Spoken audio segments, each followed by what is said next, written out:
He walked in to rob her. But what she said next shattered him. South Seattle. Closing time. The hum of a flickering light, the rattle of rain on glass. Miss Eve was counting the register when the door creaked open. A teenage boy stepped inside, hood pulled tight, eyes darting, hand buried deep in his pocket. He didn't look at her. Just the cash drawer. His voice cracked. "I don't want to hurt you. I just need money, please." His fingers trembled so bad the shelf behind him rattled. Eve froze. But not from fear. She'd seen that look before. The kind that says I don't want to do this, but I've run out of choices. And that's when she said two words that stopped him cold. "Eat first." Silence. Only the rain answered. The boy blinked, confused. Like she'd spoken a word from another language. "What?" "Eat first," she repeated, calm as breath. He hesitated, glancing from the register to her face. Waiting for the scream, the alarm, the threat. None came. "Sit," she said again, pointing to the small chair by the lottery stand. His hand slipped out of his pocket. Empty. He sat. Eve moved without hurry. Behind the counter, opening a foam container. Spooning out last night's stew. The microwave hummed. Seconds ticked loud enough to count. She set the food in front of him. Steam rolled between them like a fragile truce. He picked up the spoon. One bite. Another. Then hunger took over. He ate like someone afraid the world might change its mind. Eve just watched. Eyes soft, arms folded, saying nothing. When the bowl was half empty, his breath hitched. He tried to speak, failed once, then whispered. "I haven't eaten in 3 days." His voice broke again. "My mom's sick, we got evicted. I'm not a bad person. I just didn't know what else to do." The room held still. Even the rain seemed to listen. Eve reached beneath the counter, pulled out a small envelope. And slid it across the table. "Here," she said. He stared at the envelope like it might explode. "I can't take your money," he said. "It's not money," Eve answered. Her voice was calm, certain, like she'd already decided the ending. "Then what is it?" "A note." She tapped the paper once, the way teachers do when they want a lesson to stick. "To a friend of mine. Marcus. He runs a small garage 2 blocks over. Give him this, tell him Eve sent you." He blinked. "A job. If you want it." He looked down at his shaking hands, then at the bowl, now empty. "Why would you help me?" Eve smiled, small, restrained, knowing. "Because someone helped me once. And because you looked hungrier than dangerous." The boy didn't know what to say. The envelope sat between them like a choice he wasn't sure he deserved. Outside, a bus hissed at the curb. Rain kept tapping the glass, urging time forward. "Go," she said gently. "Before you talk yourself out of it." He nodded once, clutching the envelope as if it were the last dry thing in the world. At the door, he turned back.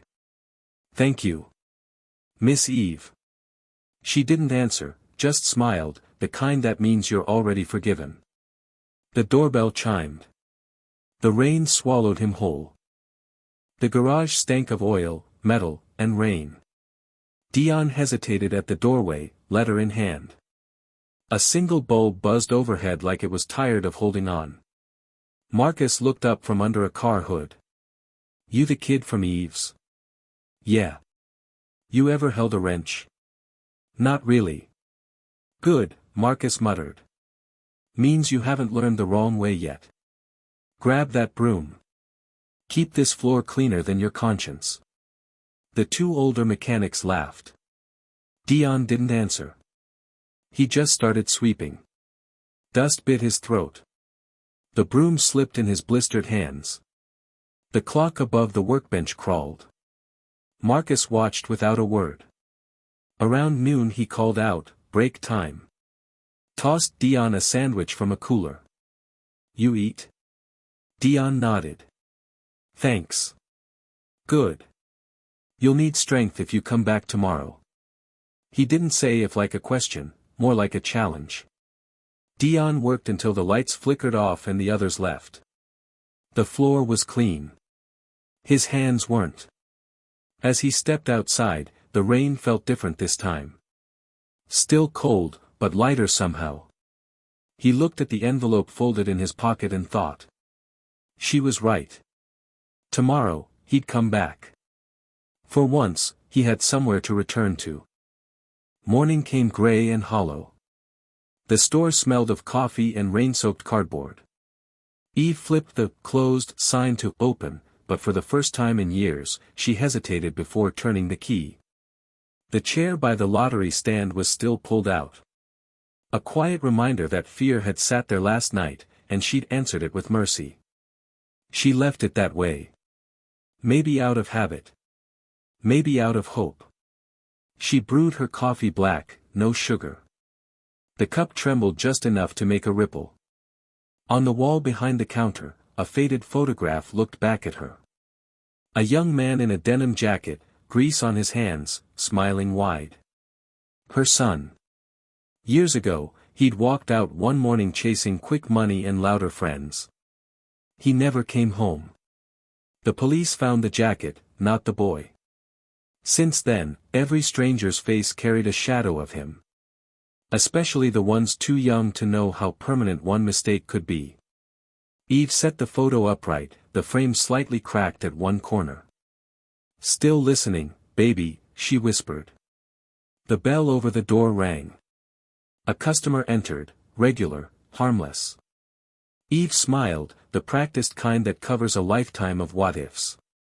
As the man left with his groceries, she looked at the empty chair again. "Be all right, boy," she murmured, almost to herself. Then she straightened the chair, tucked it back under the counter, and went back to work. Before we go on, if stories like this speak to you, hit subscribe and turn on the bell. The third week hit harder than the first. The blisters had turned to calluses. But the jokes hadn't stopped. Eve's charity case, they called him. Like the name itself was a punchline. Dion ignored it. Until Friday. The shop was loud, rain hammering the roof, compressors whining. Marcus was in the office when a shout cut through the noise. "Hey! Who took the 40 from my toolbox?" The room went still. Luis, the oldest mechanic, glared at Dion. "You were the last one near my bench." Dion froze. "I didn't." "You better find it fast," Luis snapped. "Or you'll find the door." Marcus stepped out, wiping grease off his hands. "What's going on?" Luis crossed his arms. "Money's missing. Maybe the new kid got hungry." Dion's chest tightened. "I swear I didn't take it." Nobody spoke. The hum of the lights filled the space where belief should have been. Marcus looked at him for a long time. "Empty your pockets." Dion hesitated. Not because he had anything to hide. But because the request felt like every door that had ever closed on him. Slowly, he turned them out. A bus ticket. A folded note from Eve, creased and worn. That was all. Marcus picked up the note, recognized her handwriting instantly. "Eve's boy," he murmured. He turned to Luis. "Check your drawer again." Luis grumbled, yanked it open. The bills were stuck to the underside of the top shelf, caught in grease. Silence. Marcus handed the note back. "Trust takes time," he said quietly. Dion nodded, eyes wet but steady. When the shift ended, he stayed behind. Sweeping the same floor he'd started on weeks ago. This time, he wasn't proving anything. Just reminding himself he still could. The shop was quiet after hours. Tools hung in rows like soldiers at rest. Marcus stood at the workbench, phone in hand, the note from Eve beside it. Smudged with oil but still legible. He hesitated, then dialed. "Miss Eve's Deli," came the voice. "Eve," Marcus said. "It's been a while." A pause, then a small laugh. "Marcus? I was starting to think you'd retired." "Not yet. Just running short on good people." "That why you're calling?" Marcus glanced toward the garage door where Dion was locking up. "You remember that kid you sent me?" "I do. He's still here." Silence, then a breath that sounded a lot like relief. "He had a rough day," Marcus continued. "But he stood his ground. Didn't lie. Didn't quit." Eve smiled, though he couldn't see it. "You always did know how to test people." "Yeah," Marcus said. "And you always knew which ones were worth giving a chance." On the other end, Eve turned the sign on her door to closed. "Keep him busy, Marcus." "I intend to." She hung up, the smile still there, small, earned. In the garage, Dion wiped his hands on a rag, unaware of the call that had just rewritten his future. Marcus walked over, held out a pair of worn gloves. "If you're staying," he said, "you're gonna need these." Dion took them carefully, as if they might vanish. "Thank you." "Don't thank me yet," Marcus said. "Tomorrow we're pulling a transmission." For the first time, Dion laughed. Real, loud, and unguarded. Marcus grinned back. "About time." The bell over the door rang.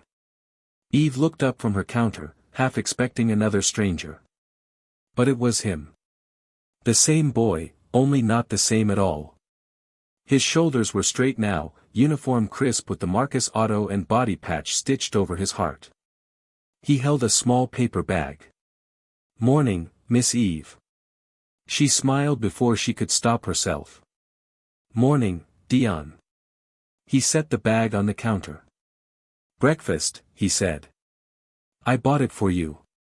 "You didn't have to." "I know." A quiet pause hung between them, the kind that only gratitude can fill. "How's Marcus treating you?" "Hard," Dion said, grinning. "But fair. He said I hear engines like they're talking to me." Eve chuckled. "That's what he used to say about my son." Dion tilted his head. "Your son worked for him?" "A long time ago," she said softly. "Before life took him somewhere else." Dion nodded, understanding more than he could say. He reached into his pocket and pulled out the same folded note she'd written weeks ago, edges worn, ink faint. "I kept it," he said. "Wanted to remember what a second chance looks like." Eve's eyes shimmered. "Then don't waste it." "I won't." He turned to leave, then stopped. "Thank you," he said. "For feeding me before judging me." Eve smiled, the same calm, steady smile she'd given him the night everything changed. "You're welcome, baby. Now go make the day count." The doorbell chimed as he stepped out. Rain again, but softer this time. Eve opened the bag. Inside, a breakfast sandwich and a note, written in careful handwriting. "For the woman who saw me as human." She laughed through the tears.